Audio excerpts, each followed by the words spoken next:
Hola, muy buenas. Bienvenidos a Neuropsicocosas.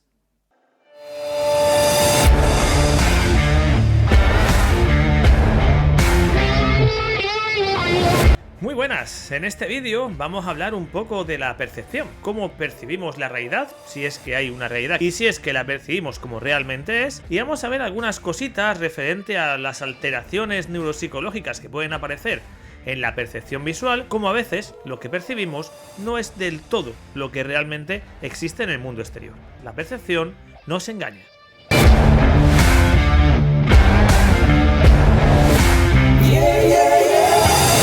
La percepción visual es uno de los componentes que valoramos en neuropsicología. Resulta bastante importante analizar de forma pormenorizada si tras un daño cerebral o con la aparición de alguna enfermedad neurodegenerativa o con cualquier tipo de trastorno del neurodesarrollo, las funciones perceptivas, sobre todo visuales, a nivel cortical, a nivel de corteza o de cerebro, están preservadas, se están desarrollando bien o si se están deteriorando. Con esto ya partimos de una idea base, y es que pensamos que para percibir, para ver, hace falta el cerebro. Puede parecer algo que seguramente choque que se diga a estas alturas del siglo XXI, pero es algo que conviene a veces tener muy en cuenta. Aunque tengamos unos ojos que funcionen perfectamente, si no hay ciertas áreas del cerebro funcionando correctamente, la percepción no ocurre de la manera que debería. Esto da lugar a plantear muchas cosas interesantes a nivel de valoración, pero que no vamos a ver en este vídeo. En este vídeo vamos a hablar de aspectos perceptivos básicos. Vamos a intentar entender la percepción visual a través de ejemplos, a través de cosas que pueden suponernos algún cambio en nuestra forma literalmente de ver el mundo que nos rodea. Como decía, hablamos de interpretación. Por varias cosas que nos dan a entender que la forma en la que percibimos el mundo es un poco construcción del cerebro. Porque tenemos tendencia, todos vemos el mundo de una forma continuada, como una imagen continua, estable, de manera que no hay cortes, no hay fotogramas como en las películas antiguas. Hay un fenómeno muy interesante de la luz como fenómeno físico que tiene mucho que ver con la visión. La luz al final parece proyectar un poco aquello en lo que es reflejado. Vamos a plantearnos que la luz rebota en los objetos, ¿bien? Y este rebote nos devuelve hacia nosotros un reflejo. Diablo, esa calva te brilla bien, cabrón. La verdad es que me brilla, pero a ti te brilla más que a mí, cabrón. A ti la calva te brilla bien, cabrón. Este reflejo que es devuelto ya no tiene la misma cantidad de luz que impactaba en el objeto, porque este tiene una composición física que se queda una parte de esa luz. Lo que viene, ese reflejo, parece ser un pequeño negativo de lo que hay ahí fuera. Y esto se sabe por un fenómeno que es el fenómeno de la cámara oscura. Cuando nosotros metemos un rayo de luz dentro de una caja completamente oscura por un agujero, ¿vale? Por un agujerito pequeñito, el rayo de luz entra y refleja en el otro lado de la caja una imagen completamente igual a la del exterior, pero invertida. Y ahí está la gracia, porque si lo pensáis, vuestros ojos son cámaras oscuras también. Entra en cada uno de ellos un haz de luz y refleja de manera invertida lo que hay fuera. Pero ninguno de vosotros ve el mundo al revés, ¿verdad? Eso es precisamente porque en algún momento, cuando la información que cae en la retina de esa imagen invertida se convierte en impulso nervioso, en algún momento se gira, se voltea. Eso ya es una transformación. Hay otra transformación también muy interesante, que es la del punto ciego. Cuando la retina saca todas sus conexiones fuera del ojo, lo hace por un punto que atraviesa el propio ojo. Y en ese punto no hay receptores, no hay conos y bastones, no hay quien procese la información de fuera, por lo que la imagen que vemos siempre tiene un agujero. Lo que ocurre es que, por cómo funciona el ojo, por ese movimiento continuo, llamado movimiento sacádico, conseguimos enmascarar ese punto ciego de forma que no lo vemos. Pero sigue estando ahí. Esto quiere decir que hay momentos en cada fijación que hacemos de la vista y un puntito que no vemos.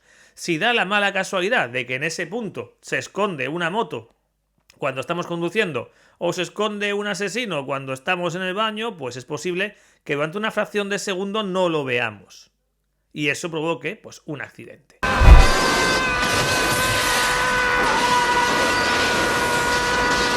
Pero insisto de nuevo, una imagen volteada y un punto ciego son completamente enmascarados. Aquí estamos viendo que esta imagen que se ha producido en el cerebro ya tiene algunas modificaciones ad hoc, completamente hechas, para que tengamos una imagen estable y continua.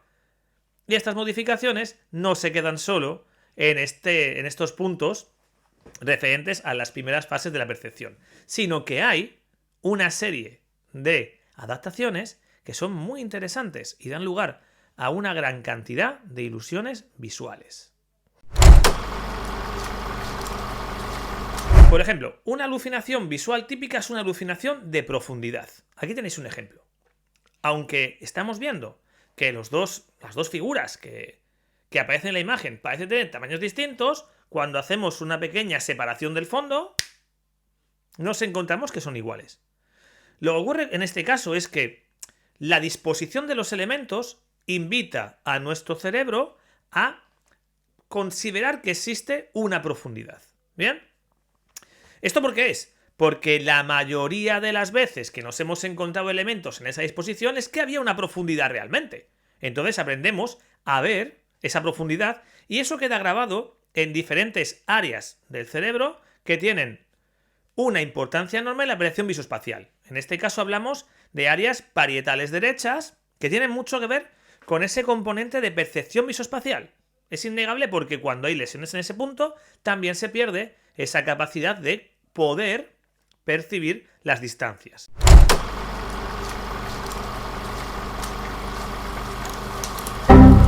Otro efecto importante que vamos a encontrar es el de la percepción de forma. Simplemente si ponemos algunos tipos de elementos dispuestos de una manera concreta, va a costar mucho que no percibamos una forma concreta. En este caso aquí veis que lo que se puede ver es un triángulo, aunque realmente ahí no hay un triángulo. Se nos induce a pensar que hay ese triángulo porque las formas que existen dan a entender un patrón que se interpreta desde el cerebro como un posible triángulo.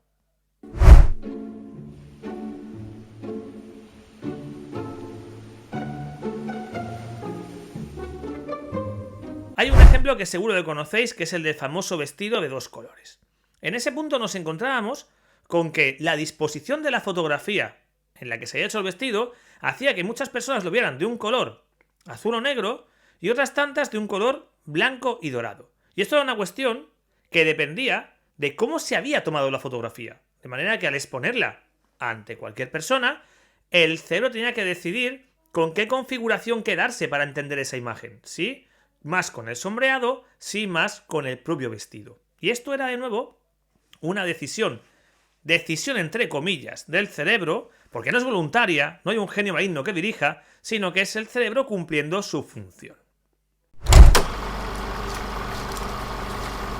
Estos son algunos ejemplos de cómo se hace esa interpretación por parte del cerebro. Pero ¿qué significa esta interpretación? ¿Realmente a qué nos lleva esto? Al componente predictivo del cerebro. El cerebro es una herramienta, es una parte más del organismo que tiene como función principal recoger la información del entorno, registrarla y modificarse en base a la experiencia. La experiencia que tenemos en el entorno provoca modificaciones neuronales que sirven para guardar en cierto modo nuestra experiencia y conocimiento, y esa experiencia y conocimiento se va a utilizar para posteriores veces que haya que percibir. De manera que si lo que tenemos delante es algo fragmentado, no tiene forma completa o está distorsionado, tendremos la capacidad de darle forma a nosotros desde el cerebro. Esto significa que tenemos una expectativa de algo y le acabamos dando la forma que esperamos que tenga. ¿Qué te recuerda esto? Chicas, ¿Qué te recuerda esto? chicas. Hay que tener en cuenta que hay autores, cuando hablan de consciencia, que nos hablan de unas teorías que intentan plantear que la consciencia se produce cuando el cerebro le da forma a los objetos del entorno. Son las teorías de reentrada. Y uno de los exponentes de estas teorías, o al menos así lo refleja en su último libro, es Anil Seth. Anil Seth es un neurocientífico que plantea que todo lo que percibimos en el mundo realmente es una alucinación controlada. Es una integración entre lo que hay en el exterior, lo que vemos, y lo que esperamos ver. De forma que le imponemos nuestro marco a lo que estamos viendo. Y así al final, en cierto modo, hay un componente de alucinación en lo que vemos, pero controlado por nuestro conocimiento previo, sin salirse fuera de un marco de la realidad. Simplemente damos forma a lo que vemos.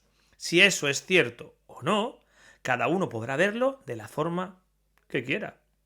No puedo acabar este vídeo sin recomendaros un libro o dos, como siempre, y ya os he nombrado uno, el libro de En busca del yo, de Anil Seth, que os lo pongo aquí en inglés, ¿vale? Que es este libro que a mí me parece muy interesante, con sus cosas que se pueden, por supuesto, mejorar, ¿vale? Y para quien quiera profundizar en la percepción, un libro muy simple, muy pequeñito, ¿vale?